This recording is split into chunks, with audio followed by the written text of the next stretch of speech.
की जय। बंदी छोर सदगुरु श्री कबीर साहब जी, मेरे हृदय मंदिर के आराध्य परम पूज्य सदगुरु श्री महंत साहब जी, मैं चरण कमलों में सिर झुका के 3 बार बंदी करता हूँ। बोलिए श्री सदगुरुदेव की जय। सदगुरु श्री कबीर साहब जी कहते हैं कि इस धरातल पर बड़े बड़े राजे महाराजे आए, बड़े बड़े सेठ साहूकार आए और अपनी अपनी करनी के अनुसार कर्म किए और जैसे कर्म किए तैसी गली चले गए, तैसी खानियों में चले गए। जरासंध शिशुपाल कंस दुर्योधन जैसे भूप भये, जीवन भर सुख शांति मिली ना, राग द्वेष समझदार भये, सब चले गए। मत करो घमंड तुम जीवन में, जीवन एक पल का डेरा है, क्या मालूम कब यह जाए छूट, ऐसा इस तन का फेरा है। अपने को आप जान लेना, दूसरे की आशा तज देना, कर लो तन बस में आज अभी, यह तन मिट्टी का ढेरा है। यहाँ आए बड़े बड़े भूप बली, उनकी यहाँ खिलती फूल बगी, सब चले गए कुछ भी न लिया, करते थे मेरा मेरा है। हाथी घोड़े रथ रखते थे, दुश्मन भी उनसे डरते थे, एक दिन छोड़ के चले गए, न रहा किसी का फेरा है। मत करो घमंड तुम जीवन में, जीवन एक पल का डेरा है। सदगुरुदेव जी पुकार के समझाते हुए कहते हैं कि लोगों के पास में थोड़ा बल हो जाता है, थोड़ी संपत्ति हो जाती है, मकान अच्छा बना लेते हैं, थोड़ी खेती खरीद लेते हैं, 2-4 गाड़ियां खरीद लेते हैं, फिर वो किसी को नहीं समझते। वो कहते मेरे समान कौन हो सकता है, कोई नहीं है, मैं सबसे बड़ा हूं, ये तो सब मूर्ख है, मैं ये ज्ञानी।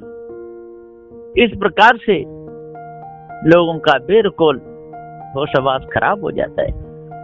बुरी आदत किसे कहते हैं? वस्तु को देखकर दिल ललचाना, चुराने की भावना बन जाना, यही तो बुरी आदतें हैं। आशाओं की पूर्णता न हो तो क्या करना, आशाओं की पूर्णता न हो तो दगा करना, दूसरे को दुख देना, दूसरे के हक की वस्तु लेना, यही तो बुरी आदत है।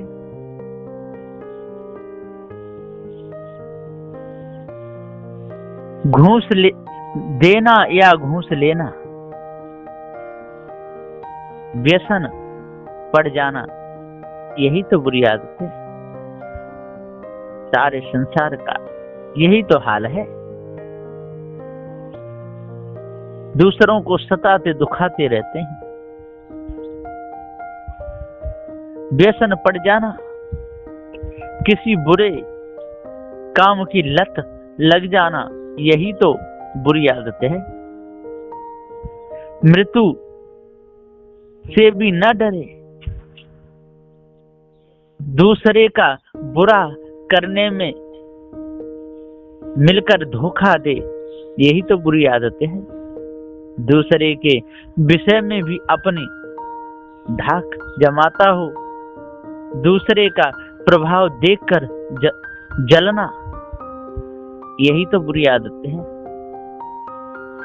करकेंटे जैसा रंग बदलना, लंबी चौड़ी हाँकना, इधर उधर की बातें करना, यही तो बुरी आदत है। बिना बात के, बिना कारण के सामना करना, जिस कार्य की जरूरत न हो वैसा कठिन कार्य करना, यही तो बुरी आदत है। लकीर का फकीर बनना, यही तो बुरी आदत है। पुराना पुरानी प्रथा पर ही चलना,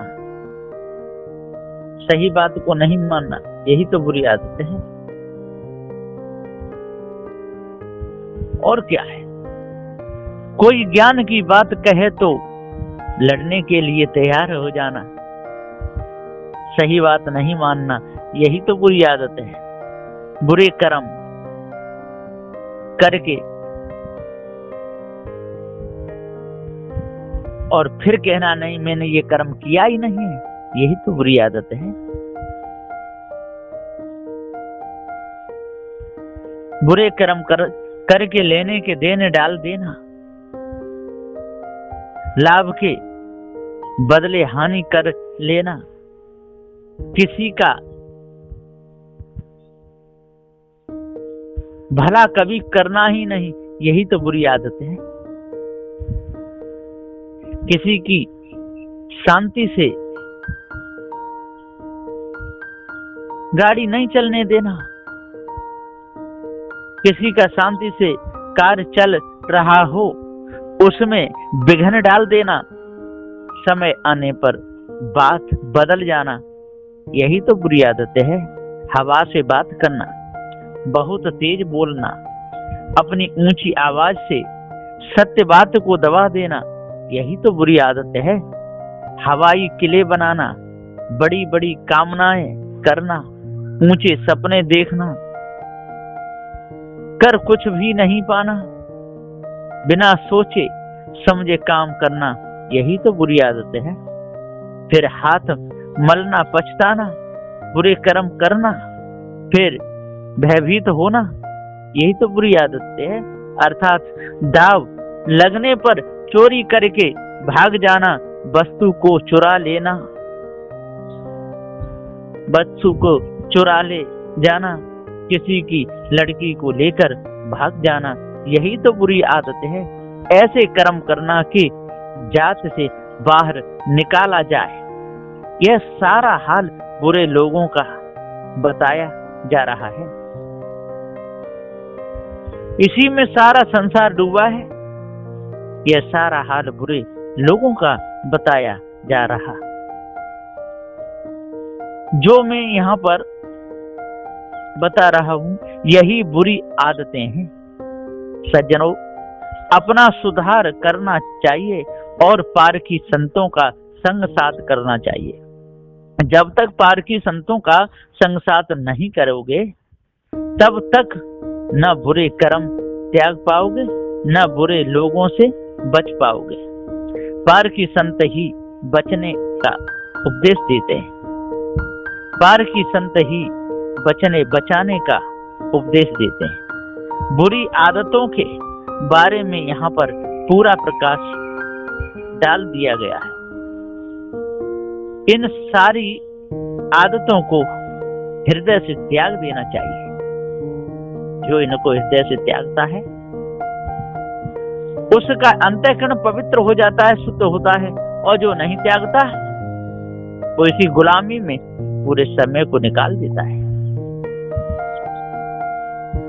धोखे में सारा समय चला जाता है, मिलता कुछ भी नहीं। इसलिए सद्गुरुदेव जी कहते हैं कि आज अपने आप को जानो, भ्रम को अपने अंदर से बिल्कुल निकाल दो, और जब भ्रम को आप अंदर से निकाल दोगे मानवता आपके अंदर आ जाएगी, दानवता आपके अंदर से चली जाएगी, आपका मन एकदम निर्मल हो जाएगा, आपका मन पवित्र हो जाएगा, मन की सफाई हो जाएगी।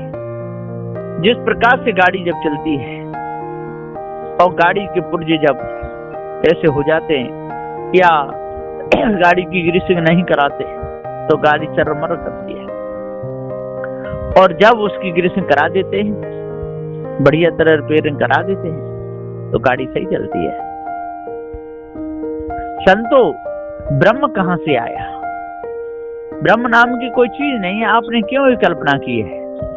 महाप्रलय जब भई जगत की, कहां सामान धराया? और जगत की जब महाप्रलय हुई थी, कहते हैं महाप्रलय, तो ये सामान कहां पर बचा, कैसे रहा? काहे ऊपर आप विराजे, कौन मकान बनाया, और आप किसके ऊपर खड़े रहे, कहां से देखते रहे? या प्रलय हो गई, संसार रह नहीं था। देखन हार रहा को उसका, जिन्हें हाल सुनाया। और देखने वाला कौन सा था? उसने फिर ये हाल बताया पूरा, कैसी महाप्रलय हो गई थी। अलखा गोचर जो तुम कहते, तो कैसे लख पाया?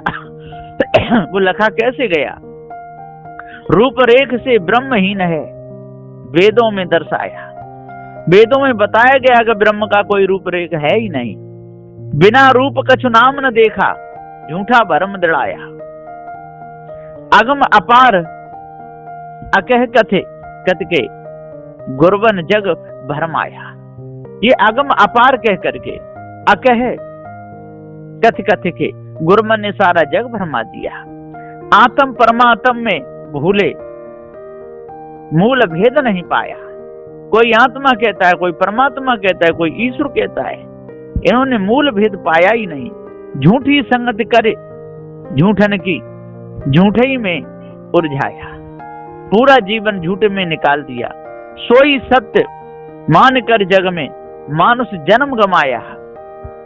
मैं बलिहारी उन संतों की, जिन्हें धोखा मिटाया।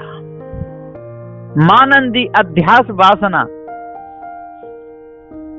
कुल जंजाल हटाया। आदि अनादि पुकारत बीते, काऊ मरम नहीं पाया। साहिब कबीर कोई संत पारखी, मूल भेद लख पाया। संतो ब्रह्म कहां से आया? सदगुरुदेव जी पुकार के समझाते हुए कहते हैं कि साथियों, ये ब्रह्म की जो आपने कल्पना की है, जो ईश्वर की कल्पना की है, जो आत्मा की कल्पना की है, ये सब भ्रम है, धोखा है। यह जग पारख बिना उलझाया। बिना पारख के ये सारा संसार उलझा हुआ है। ये सारा संसार धोखे में है। और जब तक इस धोखे को दूर नहीं करोगे, तब तक ब्रह्म के भ्रम में, ईश्वर के भ्रम में, परमात्मा आत्मा के भ्रम में डोलते ही रहोगे, है ना। जीव को ही आत्मा कहते रहोगे, जीव को ही ब्रह्म कहते रहोगे, जीव को ही शिव कहते रहोगे। ये भारी भूल है। सबका दृष्टा साक्षी सो दृश्य स्वरूप नहीं है। ये सबका जो दृष्टा है, जो साक्षी है, ये दृश्य स्वरूप नहीं है। दृष्टा अलग है, दृश्य अलग है। स्वयं स्वरूप रूप निर्धारा, समझेगा कोई गुरु का प्यारा। जो स्वयं स्वरूप है, जो चेतन जीव है, जो निराधार है, जो सभी आसना वासना को त्याग करके मुक्त हो जाता है ना। इसको तो कोई गुरुमुखी पारखी समझेंगे। सबको पारख हुआ जो न्यारा। जब पारख ज्ञान हो जाता है, वो न्यारा हो जाता है। ते छूटा भ्रम फंद से, यूं साहिब कबीर कही है। क्यों भरमत फेरे बिरंग में, यह तेरा रंग नहीं है। सदगुरुदेव कहते हैं, भैया तू बिरंग में भरम रहा है, अपने आप को भूल गया, धोखे में मारा मारा डोल रहा है। आज तू अपने आप को ले, भरम को अपने अंदर से त्याग दे, धोखे को समझ कर, अष्टमास्त्रों को धारण करके 10 दोषों को तू दूर। और जब इन सारे दोषों को दूर कर देगा, अपने स्वरूप को तू जान लेगा, फिर तेरे को फंसाने वाला कोई सारे संसार में रहेगा ही नहीं।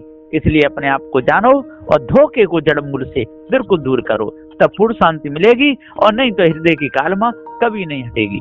बोलिए श्री सदगुरुदेव की।